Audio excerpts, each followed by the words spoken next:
All right, hey everybody, good to see you. It's so great to be here. This is my first PorcFest somehow. I don't know how it's taken so long for me to get here, but I'm very happy to be here. I'm very happy to have dogs in my audience. This is the first time I think I've ever gotten to speak to dogs, so that's going to be a huge high for me.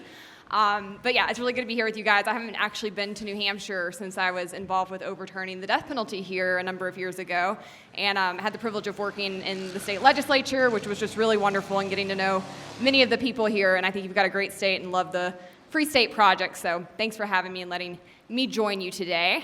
I want to talk about something that's a little bit new subject matter-wise for me, and that I have really been thinking about a lot lately, and I'm starting to sort of bring to my audience and bring to more people in the liberty space because I'm concerned about it, and I think that others should be aware of this phenomenon that's starting to take place as well, so that we can be on guard against it. Over the past couple of years, I spend a lot of time online. If you're not familiar with me, I run 2 content-based companies. I am online all the time. I actually hate it. I need to go touch grass. But I am constantly being consumed by the various conversations that are happening online. And I think that it's really important because most people understand that politics ultimately flows downstream from culture. But culture is increasingly taking place online. That's where people are having important conversations. Their algorithms do affect the way that they think. And one thing that has started happening in my algorithm over the past couple of years is I've seen this growing backlash, a shift in the conversation, if you will, against women's rights, against feminism in particular, and also against unmarried women without children. And I have found this really odd because I've really never considered myself a feminist. I've always said my work revolves around protecting free markets and protecting individual liberty, and I didn't see any need for a qualifier around that. I have to admit, I kind of thought we had arrived as far as gender equality goes. Women are equal under the law, and in many aspects are even starting to surpass men in many different ways that we look at statistics of evaluating how people are doing in society. Thank you so much. So I might be a little late to the party because I admittedly have not paid that close of attention to women's issues for some time. But as I've been seeing these conversations come up online, I increasingly hear narratives that are being championed by prominent people in right-wing circles telling women that getting a career is a trick, that getting an education was a bad idea, that they were made for one thing and one thing alone, and that's to stay home and raise their babies. And I'm also hearing within this a lot of blame being placed on women, and particularly on women's rights, for some of the problems that people are evaluating and observing in society. I see feminism being blamed for things like the nuclear family disintegrating. I see women and their rights and feminism being blamed for the progression, if you will, towards left-wing ideologies in the country, even though a significant number of women vote Republican. And also, it's worth noting and repeating, both major parties suck. So if you're criticizing women for voting for the left and you're voting for the right, I don't actually think you've got it figured out either, or you're doing all that much better. But as I started talking about this and kind of like calling attention to the fact that there were growing conversations happening in this realm online, I got a lot of pushback from my audience that I found almost even more concerning, because my audience is predominantly made up of people who think like me, who believe in individual liberty, who believe that free markets are usually the best way to approach issues in society. And within these conversations as they're happening online, there's a lot of what I would call a Trojan horse happening, where women's rights and women's issues are being blamed, but the ultimate goal of many of the people that are starting to talk about this and the policies that they're pushing as an answer to these issues in society are really a method to grow the power of the state. And so I want to talk today about the birth rate decline, much of the hysteria that we're hearing around it right now, why I think that it is a false flag, and then I want to get into the actual ways that I think we, as people who believe in voluntarism and free markets and truly having gender equality and individual rights, can actually address some of the valid concerns that are being brought up in this conversation. And one thing I will admit is that when this first started happening, I felt a little triggered because I am the target that they don't like, right? I didn't get married till I was 36. I've always said I don't want kids. I'm a boss babe. I run 2 companies. And I always thought people were fine with that. So I was a little shell-shocked when I started hearing so much backlash against women like me, and particularly what I thought all of a sudden was a conversation where not having kids was painted as something that was not just a personal choice, but was actually like a political failure, that you were failing civilization, you were failing the people around you. And like I said, I'm 36, I'm a little bit older. I think I can withstand many of these messages, but my concern has been, what about the younger women who are encountering this, who are being told that you shouldn't get an education, you shouldn't be financially literate, you should be dependent on a spouse, you should only be focused on having kids. There's some very harmful things within that, and while I don't want to have kids, I did actually acquire some inadvertently over the past year because I got married and I now have 2 stepdaughters. And so I also have been thinking about this from a very different lens, and one that really thinks about what girls their age, they're 8 and 10, are being told and how that's going to impact their futures, how it's going to impact their relationships. And I want to note that this is not just happening in a vortex. There is a lot of political conversation happening as it pertains to women's rights and their issues. But a lot of this is kind of a horseshoe, right? Where I also see a similar effect on the left, where they are really being taught to hate men. If you go on more feminine, left-wing platforms like TikTok, you're gonna hear many of these same narratives being said about men by women as you might hear on Twitter by men talking about women. And so we are increasingly getting to a point in society where you're going to have generations coming up that don't like each other, that don't have the ability to actually form relationships, which I think are good for people, and that will have a terrible effect on society. So, as I mentioned, acquired some stepkids, and I have to admit I didn't take to it that well at first. I knew it would be an adjustment, but my first 6 months actually living in the house, being in this role full time, they sucked. I was exhausted. I was really questioning what I signed up for. I took to hiding in my room a lot of afternoons because I work from home, and kids come crashing in at 3:30 and just ruin your world. They're loud and they're shouting and they're making a mess. So I would go hide. At one point, I suggested to my husband that maybe they go on spring break to Harry Potter World without me, and he was like, "No, you don't get to do that. You have to be in the family." So I was hiding one afternoon early on from my stepkids, and they had a little neighborhood girl over to play. So it was the 3 of them. And the youngest one, Charlie, this one, came to our room in a huge huff, and she's all upset, and she's huffing and puffing, and we were like, what's the deal? You're supposed to be playing with your friends. We're supposed to get off time right now. And she said, well, we were trying to play house, but it's not going to work because nobody wants to be the mommy. And I almost fell off the bed. I was cracking up. My husband looked at me, and he was like, yeah, nobody wants to be the mommy these days. I've noticed that.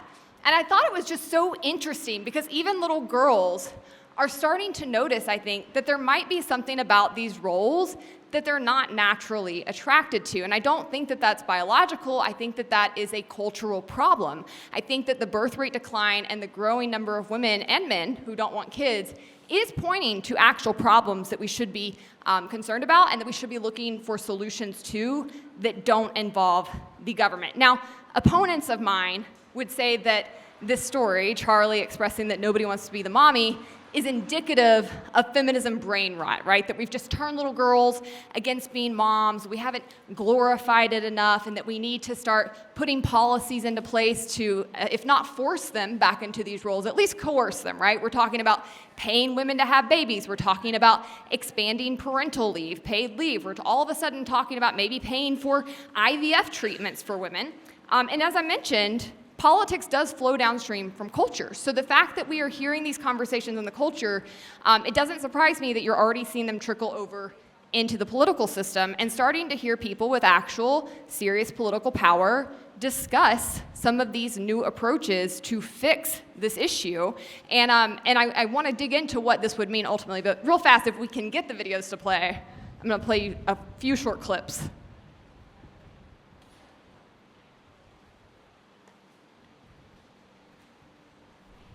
I'm announcing today in a major statement that under the Trump administration, your government will pay for, or your insurance company will be mandated to pay for, all costs associated with IVF treatment, fertilization for women.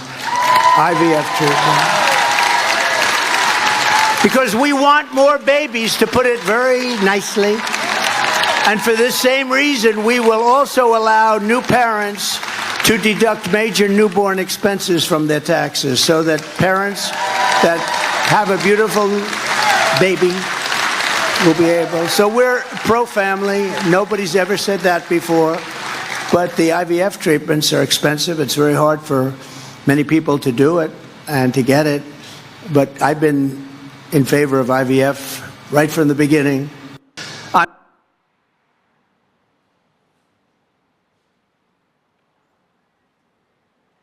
That we're effectively run in this country via the Democrats, via our corporate oligarchs, by a bunch of childless cat ladies who are miserable at their own lives and the choices that they've made, and so they want to make the rest of the country miserable too. And it's just a basic fact. You look at Kamala Harris, Pete Buttigieg, AOC, the entire future of the Democrats is controlled by people without children.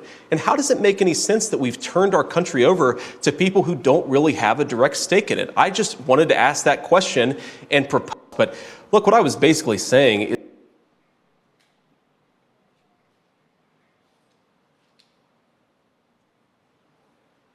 finally, what's the biggest thing for you that keeps you up at night?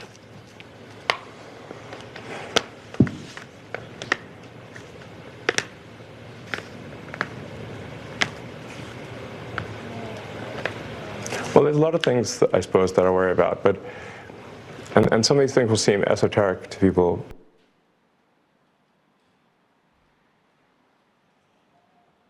Well, we all know how he feels. He's really concerned about the declining birth rate, so I'll pause it there. Thanks, guys.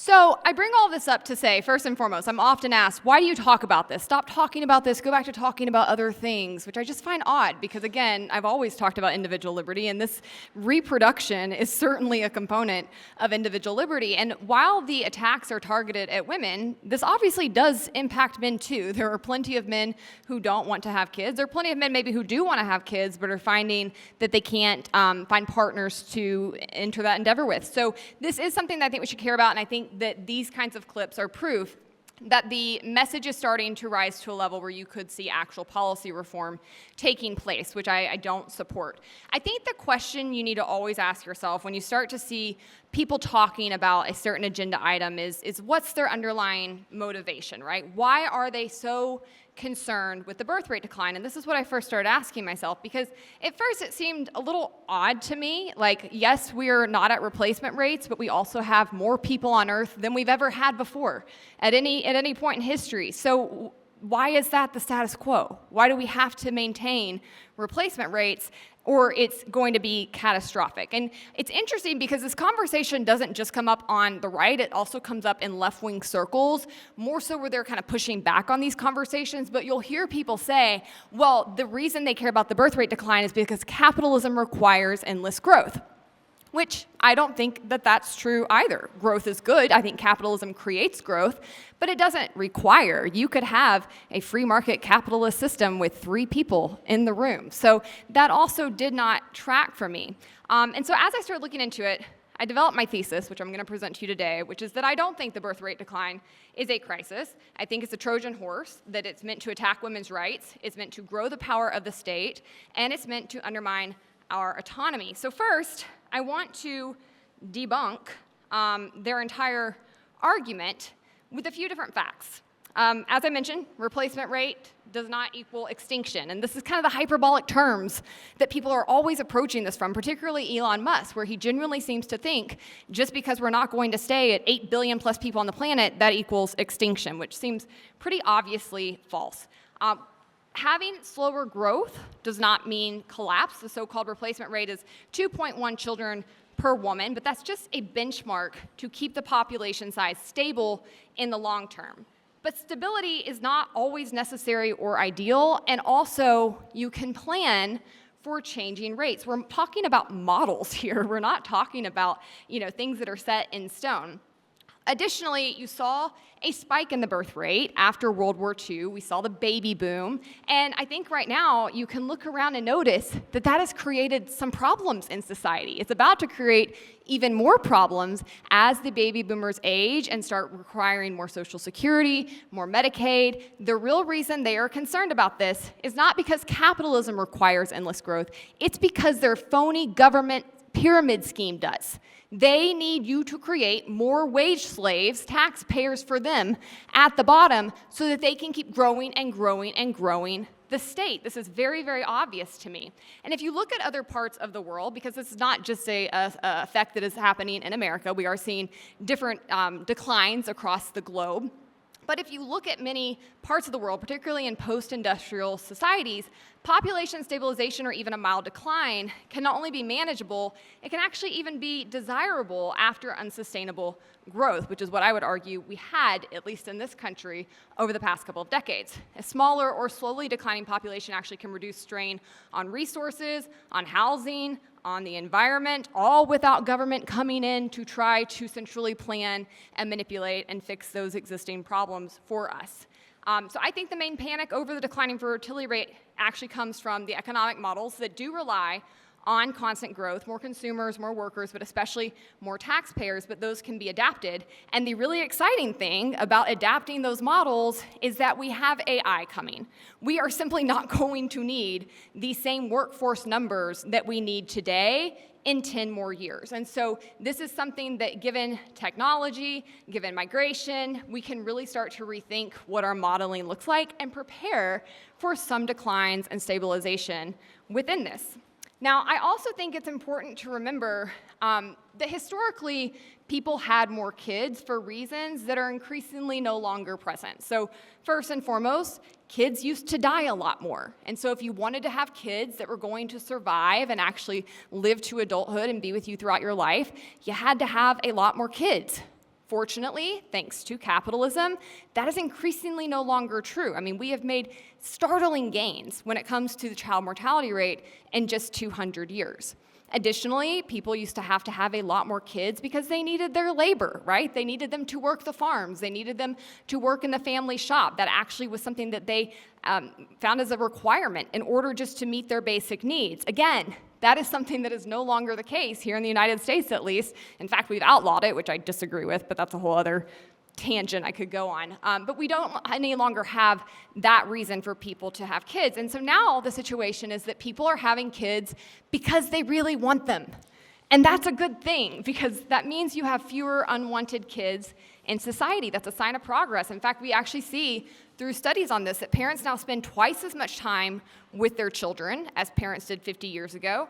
And when you have fewer unwanted kids, that's going to have a ripple effect across society. You're going to have less criminality. You're going to have less money that the state is going to require from you to support kids whose parents drop the ball. You're going to see an improvement in economic mobility. You're going to see less child abuse. There are so many ways that this is actually a positive. Now, I will put a pin in that for a minute because I want to acknowledge a few things for people who I think are coming at this genuinely, that there are some economic realities we have to confront given these declines.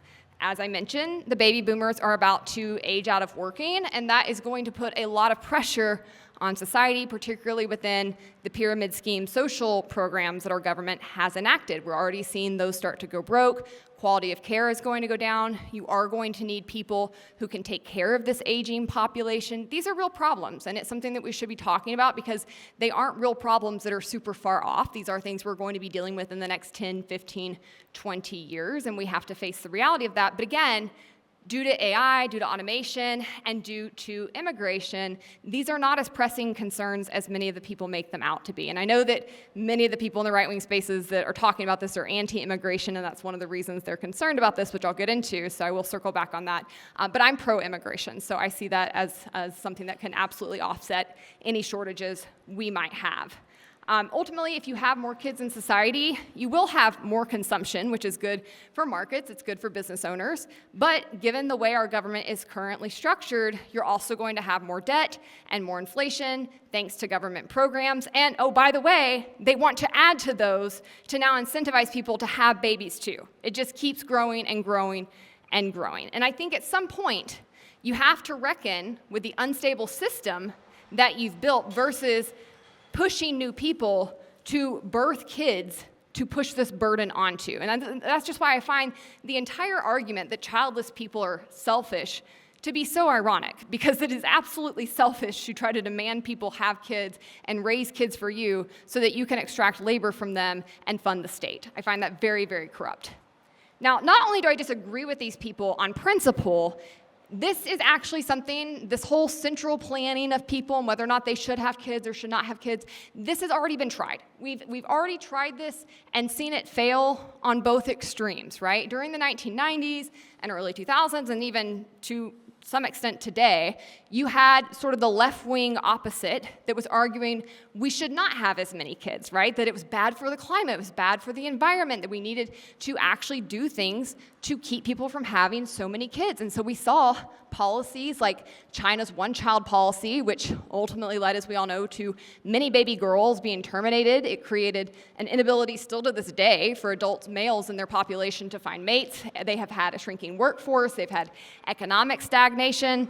Colossal failure, both on economic grounds and on human rights grounds. And they were not the only country that tried something like this. We also saw places like India, which had a forced sterilization program. We saw Singapore and Iran and Romania all had very creepy population control agendas, and they were atrocious, okay? And so people have somewhat recognized that, but now we're seeing, yet again, horseshoe theory never fails. The right is moving and doing the other extreme where they now want to coerce and pay people and push them into having kids. And they are not the first ones to get that impulse. Other countries have also had those bad ideas and are a little bit further down the socialist cliff, and then they've tried some of these things that we now see people like Trump or J.D. Vance or Elon Musk suggesting we do here, and guess what? They do not work.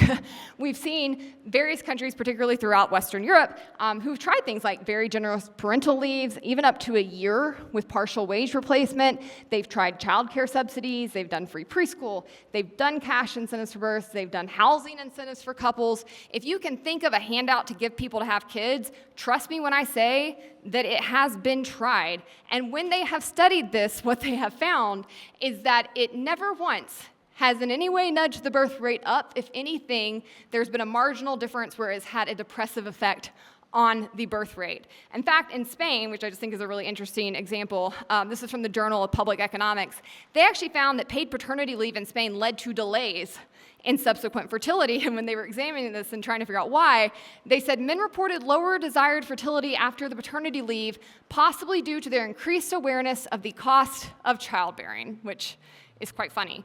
This won't work. So even if they do get their way and they start spending even more money and they grow the state even more, it's not going to actually work to create more people, even if that's something you're convinced we should be doing. I'm obviously not. But this isn't the right approach. There are, I think, actual cultural and free market solutions, which we'll get to. But before I get to them, I want to talk about the real motivations of the people pushing this, because I do think they fall into three camps. And it's really important to understand your opponent and where they're coming from if you hope to effectively stop their agenda. So first, these are placeholders. These are representatives of like broader ideologies. So first you have J.D. Vance, and obviously J.D. Vance represents the government and politicians in general who need more taxpayers to keep the welfare state at the levels they have and likely grow it, because both parties are trying to grow it, make no mistake.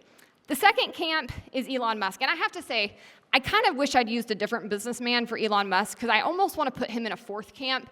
I think he genuinely is concerned about this. I think he does have like authentic motivations. I actually don't think that he is just driven by the profit incentive, but for a lot of business leaders, they do simply want more people. That means they have cheaper labor, you have more supply of labor, that puts a depressive effect on the price, and they want more consumers who are going to come and buy from them. And then lastly, you have Tucker Carlson. And I think Tucker Carlson represents the other wave I mentioned that really is tying this closely to immigration, right? Where they are very, very concerned with white people no longer being the majority in this country, with losing their culture to other people who are coming in. They are opposed to immigration for broader reasons, but they especially do not like the point that immigration can solve and fix some of the birth rate decline issues coming up because they don't want to fix it in that way. They want the people who are here, the people who fit their definitions of Westerners, to be the ones procreating because they think that's the best way to preserve the things that they value. To which I would say, countries and cultures that are worth preserving will find a way forward. They will be voluntarily opted into. People will pick them. When you try to force people into that, though, you quickly lose the very culture that you claim to be trying to protect, because Western culture and Western values are about individualism at the end of the day. Now, what I think is most interesting about this wave is that it has centered so largely on women. Again, you hear them talking about women being childless cat ladies, women are gonna hit the wall, women have to hurry up and find somebody before they're 30, or they have no hope to ever have a husband or kids. It's constantly fear-mongering women to try to push them back into these roles, back into the home. And you see that with policies as well. Most of the policies have been targeting things like no-fault divorce, getting rid of birth control, extreme forms of abortion bans, IVF discussions on both ends, but mostly for funding it, and even in some seedy pockets online, getting into removing women's voting rights. What's very interesting, though, is that they don't actually talk to men, who are a 50% part of this whole equation. You need a man and a woman to have kids. There's a lot of men who also are choosing to not have kids, who are opting out of that. And even for those who do want to have kids, which you can see by this graph, they found that young men without children are more likely than young women right now to say that they do want to be parents someday. But you can't necessarily say that you want something. It doesn't mean they're actually taking action on it, right?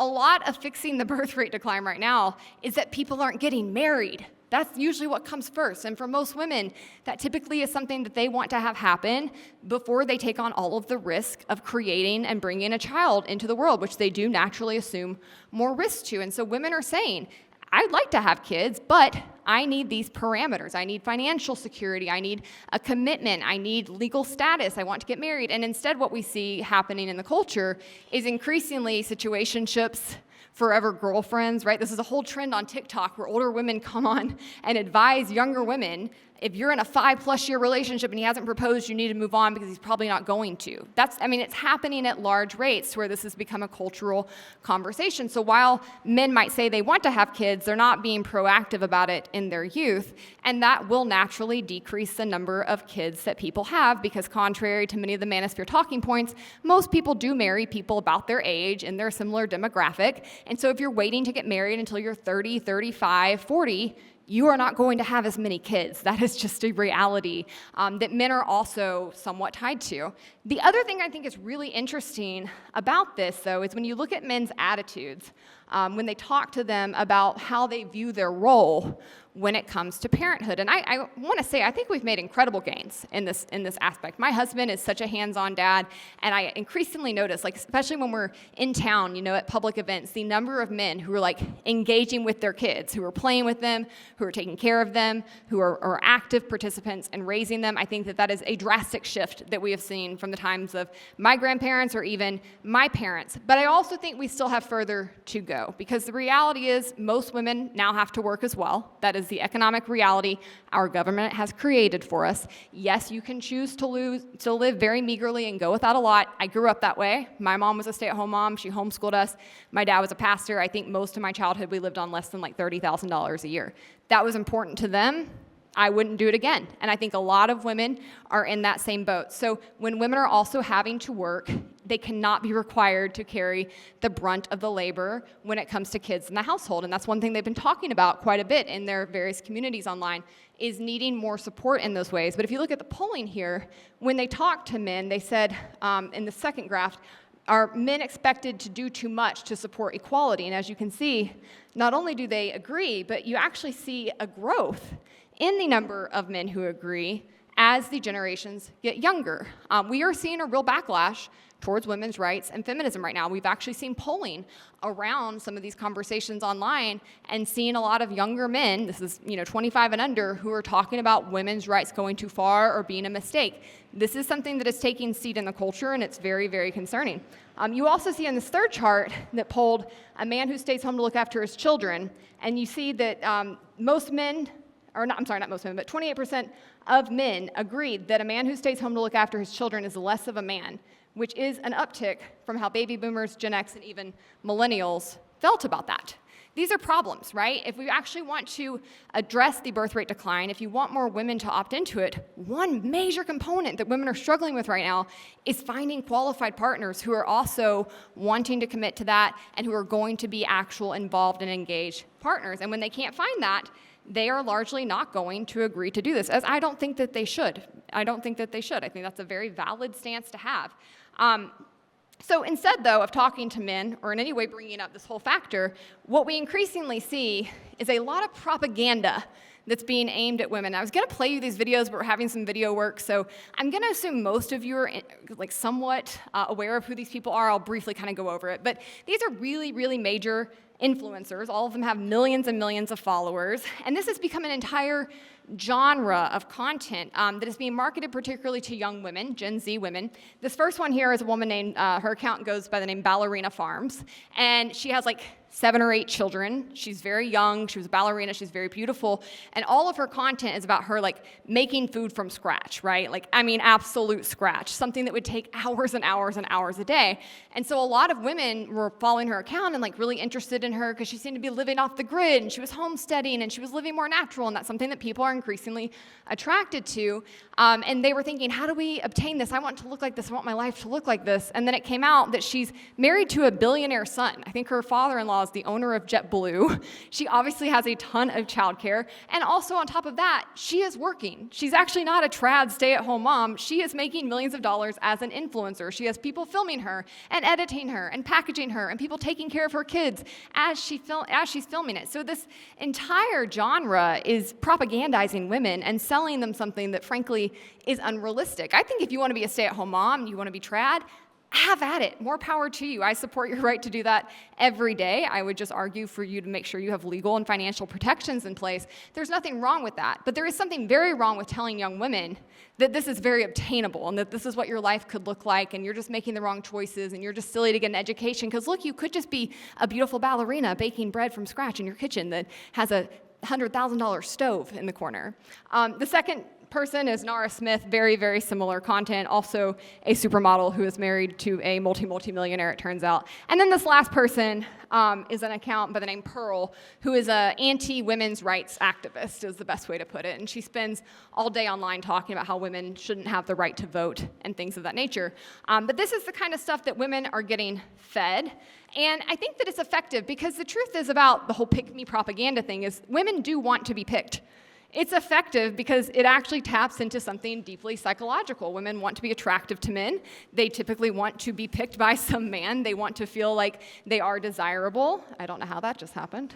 And so when they are seeing this kind of content presented to them as young women and it's telling them this is how you end up being attractive to a man, I think it's going to be pretty effective on a growing number of them, especially those who lack media literacy, because again, a lot of people can't see through the propaganda here and recognize what's going on behind the scenes. And ultimately what they are selling is a very romanticized, submissive past. They're selling the notion of not having to work, which I've said for some time. You should always be wary of anybody who's telling you that work is bad or that you should be striving to not have to work. Work is good for people. Work provides people with human dignity and purpose. Without work, most people will atrophy, and I see this akin to people on the far left and in communist extremes who will try to tell you that work is bad and oppressive and awful for you. It's not. Financial freedom is good. Autonomy is good for both men and women. That's something that people fought very heavily for throughout all of history, and it troubles me how quickly we are seeing that condemned. I often think about Ayn Rand when I talk about this subject matter because I just know she'd be furious. She would be so mad. And I think of her because the concept of selfishness comes up a lot when we talk about people not having kids. And I've always thought that was odd. When I first started saying I didn't want to have kids publicly, I got a lot of that kind of backlash. And I was like, how is it selfish? How does this impact you at all? And really, if you start talking to people who don't want to have kids, me included, what you'll typically find is they have pretty unselfish motivations. Many of them are really concerned about the state of the world and where things are heading and what kind of world they'd be bringing their kid into and leaving their kid to. They maybe think it's a little unethical to like rip a conscience from the void that has no choice in the matter and force it to come live here. valid. I think that's valid. Many of them are concerned with not being able to provide their kid with the financial levels that they think are adequate. They are worried about passing on health issues that they have, including mental health issues. Some of them are having to take care of their parents and feel like they can't balance both.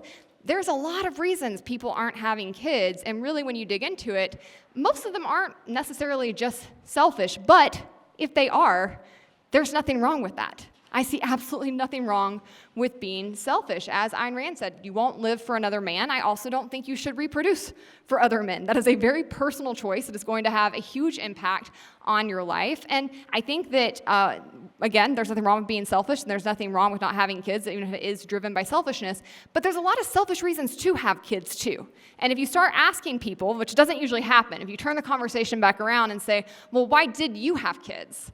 The answers you're going to get are pretty freaking selfish. They're going to say, I needed somebody to take care of me when I'm old. I didn't want to be alone, right? They're things that are actually based within their own fear and their own needs that they are anticipating. And again, I think that's okay. But this whole conversation of trying to paint one side as bad or letting down their end of bargain with society is fundamentally incorrect. Now, as I mentioned, I do want to talk about the things that I think would actually affect the birth rate decline, because I don't think it's something that we just say, it's not a problem, who cares, get over it. It is pointing to larger issues in society. It is pointing to a growing gap between the genders, which is, as I mentioned earlier, I do think this issue is somewhat astroturfed. I do think there is some foreign influence peddling and bots that are being paid to push many of these narratives. That doesn't make it any less effective, doesn't make it any less real, but there is a reason that our foreign enemies would want to divide men and women, particularly given the fact that men and women are being divided down partisan lines. If you look at the stats, they're increasingly pushing women to the left and men to the right. That creates a society where we don't have cooperation, where we don't have voluntarism. It's like the Tower of Babel, where we're no longer talking in the same language or speaking to one another, and so we're going to be less capable of fixing any issue in society, much less things like the decrease in the nuclear family or the birth rate decline. So I think that we should care about this, and I think that the drop in the number of marriages and the drop in the number of births, while somewhat driven by people having different options, which is fine, is pointing to a larger issue going on right now across various societies. And so what I think we should focus on are things that we are already in agreement on here. People need to have economic freedom and stability. They need to know that the world they're bringing their kids into is going to create a good environment for that kid, that they're going to have opportunities, they're going to have options, and that ultimately they will have a better life than their parents did. They need stability. They need to be able to predict what's going to happen in their country. Are we going to go to World War III tomorrow? Is the president going to unilaterally enact a bunch of tariffs that tank our investments? These are things that make people very cautious about wanting to have kids. We need the country to be more affordable due to government manipulation of the marketplace. We're seeing skyrocketing prices for housing and daycare and just actually the price of everything thanks to government spending and printing and inflation. These are all calculations that are going to reduce people opting to have kids. And then again, we need to be creating communities. We need society. We need for grandparents to still be involved with their kids, which is apparently something that is also on the decline. We need men and women to be figuring out ways to actually develop equal partnerships that feel fair and that actually allow them both to continue to be full people. We need to make sure that women are not being forced to disappear into motherhood when they take it on. And if you look at countries where they have had more success, where they have higher birth rates right now, like Sweden, what you will find is a common factor amongst all of them, which is that they have higher rates of gender equality. And we've seen that countries that uphold women's rights actually consistently outperform those that don't, both economically and socially. And so gender equality actually leads to more education, a more productive workforce. It boosts the GDP. It fosters innovation. And nations with strong women's rights also report higher quality of life, better health outcomes, more stable governments, in contrast with countries that oppress women, where they tend to struggle with poverty and instability and underdevelopment. So empowering women isn't just moral, it's a proven strategy for a national successful track record. But ultimately, in conclusion, I do think that this will convince some people to have kids, right? If we do address all of these factors and we fix all of these things people are up against right now, which is a lot, then we probably can improve the birth rate somewhat. But it's also probably not going to get back to where we're at a replacement rate for the current population, and that's also okay. So I will end there, and I'm happy to take any questions or thoughts. And there's a microphone in the middle. Okay, yes, hi, Anna. I wanted to ask you, in George Orwell's book, 1984, he makes it clear that, the difference between men and women, and that women, I guess, I'm sure, I don't remember how exactly it was written in the book, but basically, women are less willing to take risks and look for secure and safety more, and thus, he says, side with the state far more than men. And because you mentioned all that about, in post-World War II, my son, he's got a girlfriend that's like big on this, she's mad at women all the time, right? And said, I don't even know what she said, but she said something like the Republicans would have won so many more times since World War II had it not been for the women's vote. Yeah, I think that's interesting because who cares? Like, oh no. I mean, honestly, yeah. I mean, I think that's an easy answer for me. I think it's just a bit low IQ to think that it matters who's voting left or right at this point in the country when they're both absolutely destroying us. But I do agree. I think women do look for security, particularly if they're going to take on childbirth, which is still a huge risk. We still have a pretty significant problem, largely thanks to our healthcare laws, but we have a problem in many red rural states with maternal mortality rate. Women can still die in these situations. They're very vulnerable, and then you have the financial issues that come to play as well. So yeah, women need to have security, and if they don't get that from society and strong communities and strong men, then the state is more than happy to fill that void, and I think that is somewhat what we've seen happen. I just wanted to get your comment on how fertility rates among men and women are going down. Like we're basically pretty close to reaching the 40 million point with male sperm count, where we'll struggle to have kids. So the reality of it is future generations will have to have medical intervention to have children. So I think that the whole population problem will kind of be solved by people won't be able to have children. So whether we like it or not, population decline is going to happen. Yeah, I thank you so much for bringing that up. That's actually such a good point I didn't think to mention. But yeah, we're seeing a significant increase in the, not to be graphic, but the sperm counts for men. And obviously that's being impacted, I think, largely by our foods and chemicals and toxins and other things in our environment. I've been very supportive of most of the MAHA movement and some of the things they're trying to achieve. Because I think that that's one of the many outcomes that we've seen, and I think that plays a really significant part. Getting married older doesn't help things, but I do think even when you do have people who are getting married younger, both men and women are struggling more than they used to procreate. So thank you for doing this talk. I do want to say that culture does have a lot to do with it, and if you have a chance to walk around PorcFest, you're going to see over 400 kids here. I have noticed that already, actually. We are actually a very pro-natal culture, and some of that comes from building support in the community. I happen to be a vice president of a large laser company. I have 3 children, and I'm trying to have more. And it is very difficult, and I couldn't do that without my friends here in the movement who are extremely supportive and helpful, which allows me to maintain my role at my company, but also allows me to raise a family. Yeah. So I think if you talk about culture and influence, I think we got to do a better job communicating that, yeah, you shouldn't be trying to do it alone, and you have others that can help you. And here in New Hampshire, that's definitely something we're doing. I love that, and I wasn't actually aware there was a pronatal push within the movement, but I did notice how many kids are around, and I think it's great. And I think you're so right. This is something that I often hear women saying online, I don't have a village, where's my village? But what I've noticed, particularly even in my own circles from women who have kids, is that they also stop pouring in to their village, right? And it's being a village means showing up for others. Yeah. And I think, looking at my mom growing up, we were homeschooled, there were 4 of us, but we had a huge community, both through the church and through our homeschool group. And there were a lot of women that were in the same, boat as her. And so everybody pitched in, everybody took care of each other's kids, and we had all kinds of events, and kids were always welcome. And that makes being a parent more manageable. And on top of that, I would add the laws around kids movement, enforcement, right? When parents get arrested for letting their kid walk down the street or be outside of their eyesight for 10 minutes, that's also something that makes people increasingly not want to have kids, because parents 50 years ago would send you out to play till it was dark and call you back home. It wasn't so much of a time or an all-consuming role. Yeah, so your comment there ties exactly into my statement. Is at this point, being a parent is way more of a time constraint in regards to people are working. And you had mentioned about us spending more time with our children, not necessarily in a good way. So unlike future or previous generations, the future generations now don't have the promise that their kids are gonna grow up in a better place, right? Our parents or grandparents, right, they knew in the kind of sending them to education and things like this that they were going to have a better life.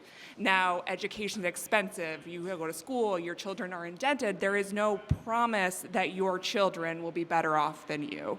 And so the anxiety for people, not only of like, well, you can't let your kid go out after dark, or DCF's going to get called on you and they're going to take your kids, it's just a different mentality. And obviously the Free State Project and the people that are here see this different view of communities and going back to the way things were when kids were grown,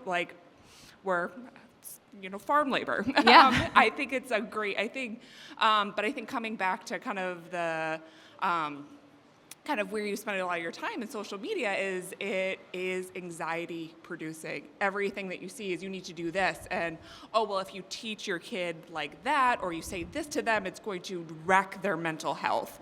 And I think at the end of the day, them being on social media and watching TV is going to far wreck your kid's health more than you saying, no, you can't do that.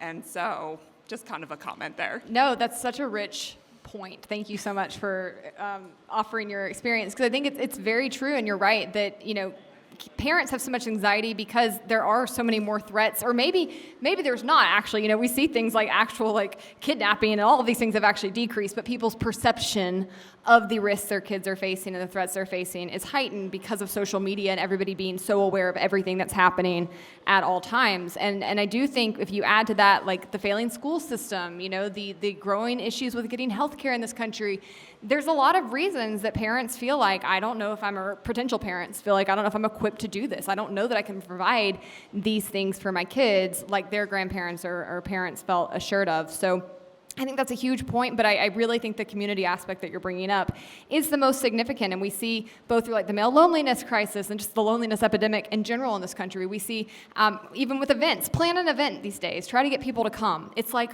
pulling teeth. They don't want to go anywhere. They want to stay home and watch their iPads, I guess. But getting people to actually be in community with one another at all has become increasingly difficult. And so it's not surprising that so many parents feel like they're on these islands operating by themselves, and that is unsustainable, because that's not how we've ever done this throughout history. I just want to give an example why throwing money at the problem does not work. There's a country in the world with the best benefits that you can imagine financially when it comes to getting children. You get $500 a month for every child you have. When you have a child, you can stay at home for 3 years. Your employer has to keep your position, and for 1 full year, you get 100% salary. All education from preschool to university is completely free, and if you have professional education, that is even paid.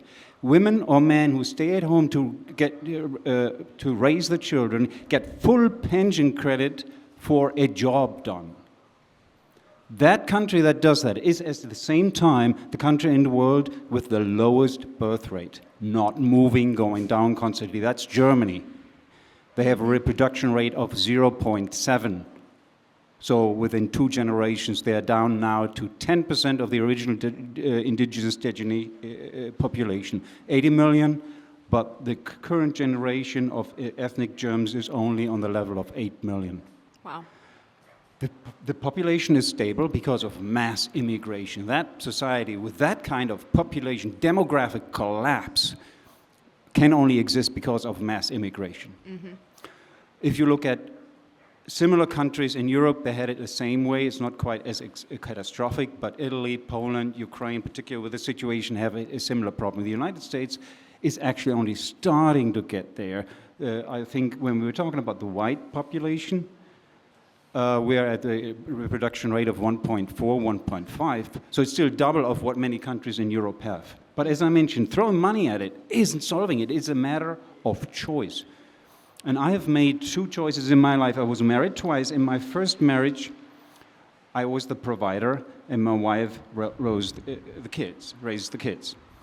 In my second marriage, I was the stay-at-home dad, and that's when I experienced what I missed out as a provider, of being at home, of raising the children, of the love and affection that I give, but also receive, of the family community that as a provider, when you're out working most of the day, you're not part of the family. Often you feel like you're a fifth wheel on the wagon.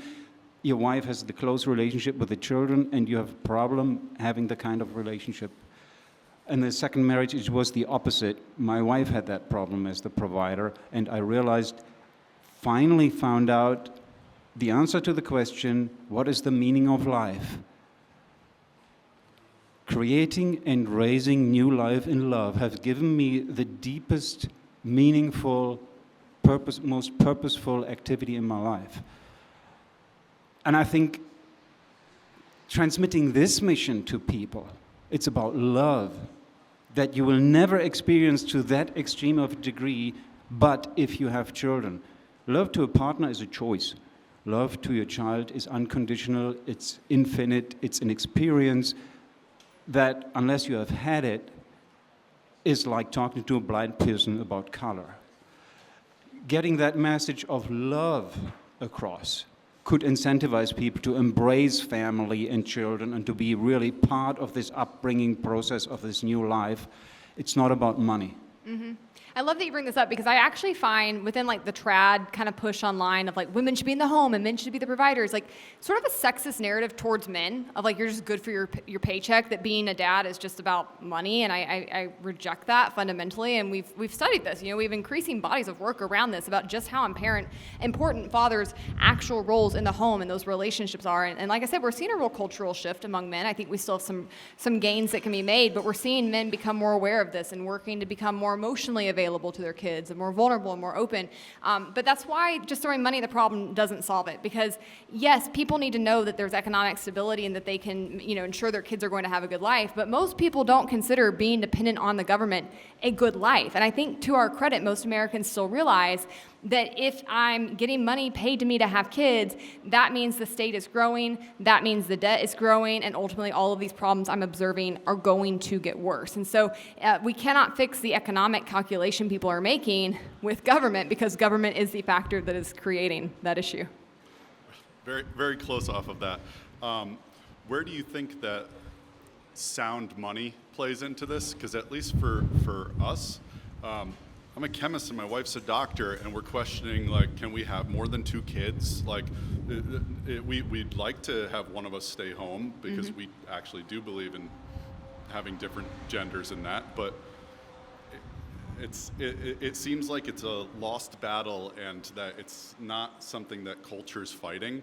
It's evidence of a bigger problem. Yes, I think you're 100% right. Sound money has almost everything to do with this, because it impacts so many facets of people's lives. And interestingly enough, if you look at the actual birth rates, it really is people who are in your shoes, who are highly educated, who are more affluent, who are choosing to have fewer kids, because they are typically more aware of what all they're taking on and the expenses associated. And they also typically feel more pressure to do more for their kids, right? They're not just going to put them in public school. They're going to feel like they need to school them outside of that system, or pay for private school, probably pay for tutors. And again, a lot of this traces back to the pressures that are being put on parents, where, some of it's valid. Like, I wouldn't put my kids in public school because I don't want them to be indoctrinated by the government. But that being said, like, is your kid okay if they're not on a travel baseball team and you still have your weekends? Probably yes. But I think the culture of parenting in our country really went to the extreme of helicopter parenting and requiring people to just be 24/7 on and just do for your kids. And that's a big reason why people are just saying, I don't know if I can do it, or I don't know if I can do it for more than 1 or 2. And so a lot of this is a cultural factor that has to shift and change. But I think ultimately, if you don't fix the money in this country, if you don't deal with the actual governmental issues at play here, I don't think you're going to see a huge swing in the other direction. I just had a quick question about you know, you hear some things from the globalist agencies like the World Economic Forum talking about depopulation and using eugenics to kind of lower the population overall. Why do you think the U.S. government seems to be promoting the opposite, given that, you know, we've been in bed with them for so long? Yeah. Why does the U.S. government do what they do? You know, I see this in a few different ways. When it comes to the immigration factor, I'm pro-immigration because it is a net economic positive, and I agree with Adam Smith that in order to have an actual free market, you need to have free movement. I think the mistake that we've made in this country is that we have conflated people being able to move and work freely with citizenship, which I think should be considered separately entirely, and I think that should be a very high bar. I think voting should be a very high bar. I think make that as tough as you want. I don't care. But letting people come here and work, I think that's just common sense. And if we try to centrally plan it, right, and that's what many of the people in this camp want to do, if you try to centrally plan it, it's going to fail for the same reasons centrally planning always does. You cannot expect or anticipate which workers are going to be needed where, how many of them. It's impossible. We don't have the signals and understanding that we need. And so a smart economy will always allow free movement of labor.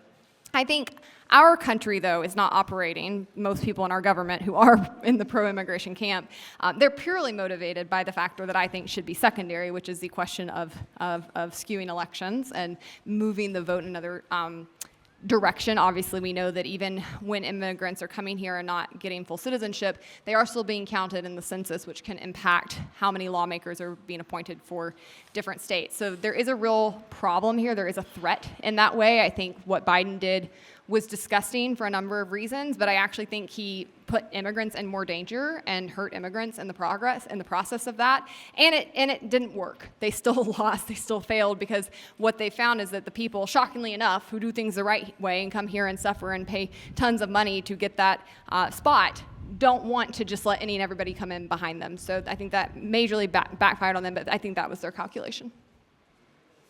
All good. Okay, I'm going to wrap. Thank you all so much. It was great to be with you.